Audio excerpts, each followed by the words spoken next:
All right, guys. So, Lieutenant Governor of North Carolina, Mark Robinson, my Lieutenant Governor, ironically, gave a very, very, very passionate speech when testifying in Congress about voting rights. Okay.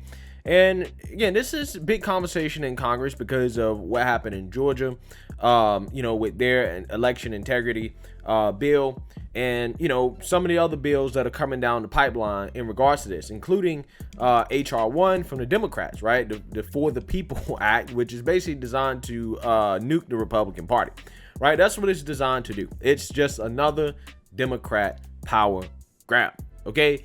And my guy, Mark Robinson, I really do believe is going to be a rising star in the Republican Party, and for some very simple reasons. The dude just tells it like it is, straight up. Like, I've done a lot of research on this guy, obviously because he's, again, the lieutenant governor of my state, and he keeps it a whole buck, right? He keeps it a 100.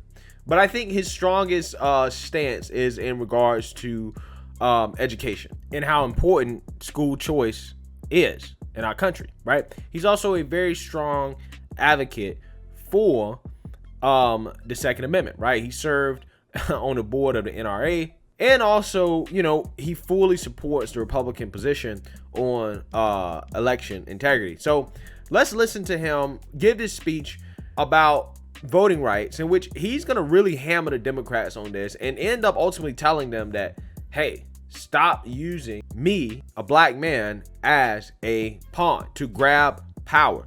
Take a listen. But today I'm not here to talk about myself. I'm here to talk about voter discrimination and election integrity. The subject of this hearing is the evolving landscape of voter discrimination, and it certainly has throughout our nation's history. Let me say that I am very proud of the history in this nation of my people. My people were put in the belly of ships, bound in chains, and endured the Middle Passage. My people were whipped, beaten, and sold as property during slavery. During Reconstruction and throughout Jim Crow, black people were intimidated, harassed, and even killed to keep them from having a voice in government. Symbols like chains, nooses, and burnt crosses are not just symbols of death. They are symbols of forced and coerced silence. The sacrifices of our ancestors, so I could have the opportunity to become the first black lieutenant governor of my state, to see a black man sit in the White House for 2 terms, and for millions of us to be leaders in business, athletics, government, and culture, add up to an incredible story of victory. But today, we hear Georgia law being compared to Jim Crow. The black voices are being silenced, and the black voices are being kept out. How? By bullets? By bombs? By nooses? No, by requiring a free ID to secure the vote. Let me say that again, by requiring a free ID to secure the vote. How absolutely preposterous. Am I to believe that black Americans who have overcome the atrocities of slavery, who were victorious in the civil rights movement, and now sit in the highest levels of this government cannot figure out how to get a free ID to secure their votes? That they need to be coddled by politicians because they don't think we can figure out how to make our voices heard. Are you kidding me? The notion that black people must be protected from a free ID to secure their votes is not just insane, it is insulting. Just a few days ago, and let me tell you something about this. This doesn't have anything to do with justice. This has everything to do with power. Just a few days ago, the vice president went to the very place that I mentioned, the Woolworth counter in Greensboro. But you know who wasn't there? You know who wasn't invited? My good friend Clarence Henderson, who is a civil rights icon. He sat at that counter and endured the suffering and pain to make sure that black voices were heard. And why was he left out? Because he's of a different political persuasion. You might ask why this is so, and I'll tell you plainly. The goal of some individuals in government is not to hear the voices of black Americans at all. It's to hear the voices that fit their narratives and ultimately help keep power with one group. And that's what this is all about. It's about power. Just look at HR 1. It's despicable. The entire thing is designed to keep one party in power and ensure they stay there indefinitely. And how do they plan to do that?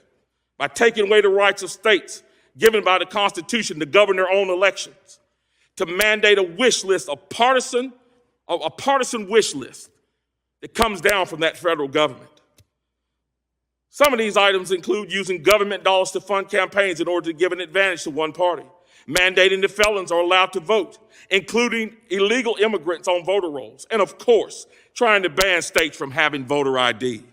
Lieutenant Governor from North Carolina, if you could help me understand, was the 13th, 14th, and 15th Amendments to the United States Constitution passed and moved by Republicans or Democrats?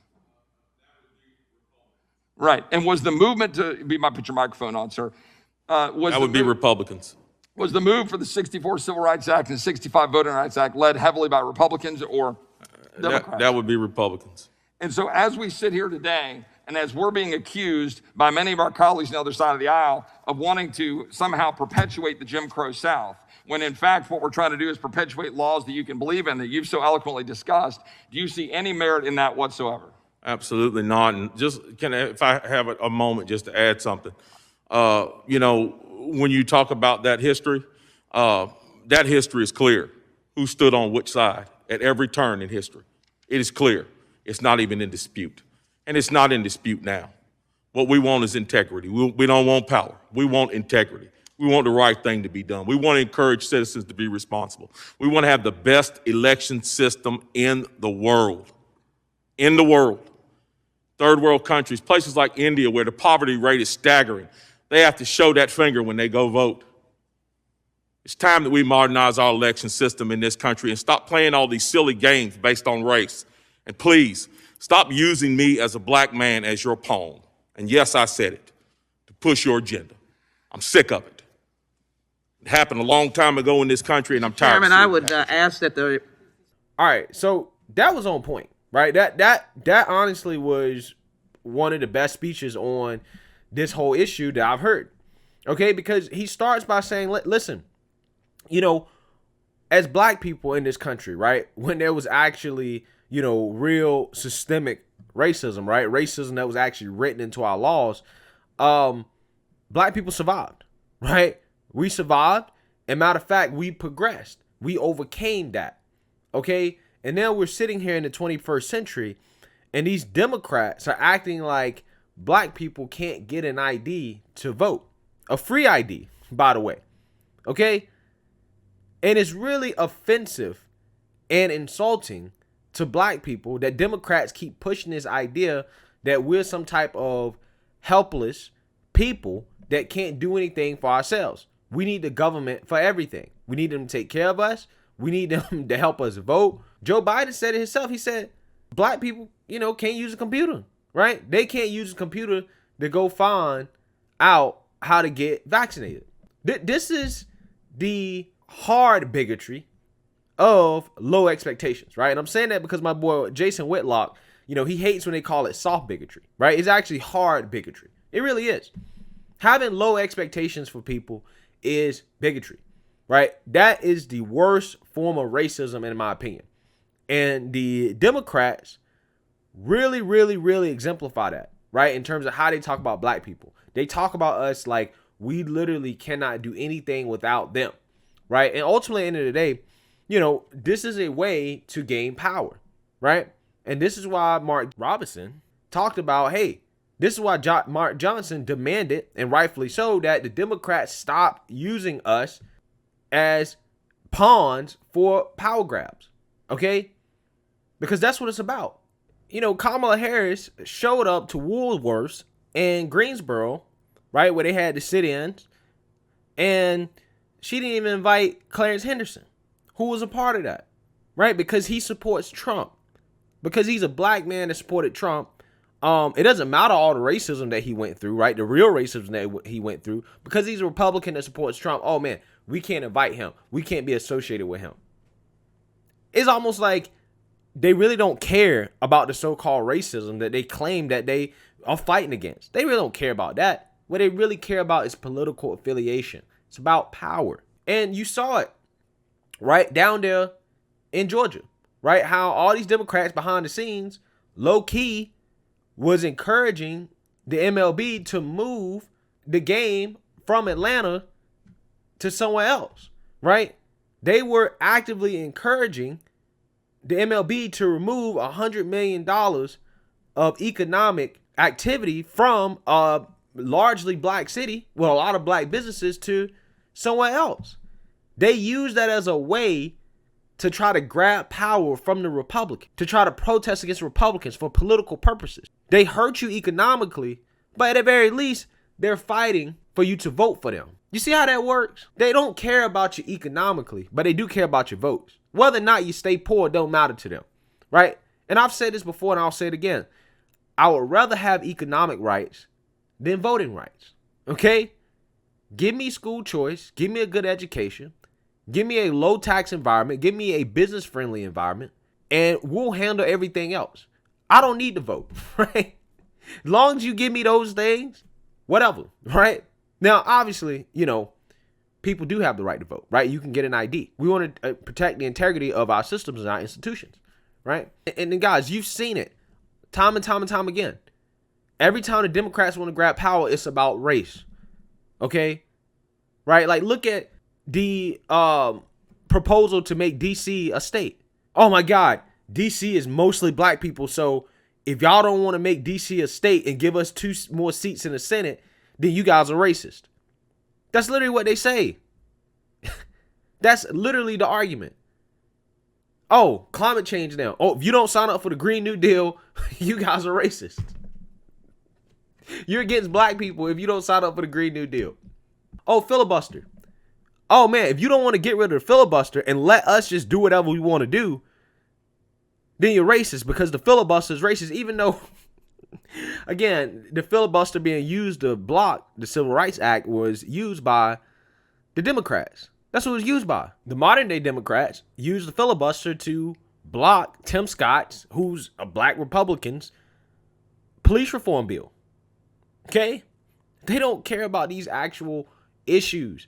All they care about is power. And the thing is, the Democrats have to do this because they cannot win over black people with facts and logic. They can't. They have to resort to trying to play out people's emotions and victimizing us. And I think that, Mr. Mark Robinson here, I think he pointed that out in a very succinct and effective manner. And I think a lot of people will resonate with what he said. Democrats treat black people like victims. And every time they want to do something, they always got to frame it around race. Democrats are using black people to enrich themselves and to gain power. Everything is a power grab for them, right? That's why they want to expand the Supreme Court. I guarantee they're going to make that a race issue, right? Everything is a race issue for power. So kudos to Mark Robinson. I think that he's a rising star in the GOP. He will be. I think that, like I said, he has a tell it like it is attitude, and he is, unabashedly Christian, right?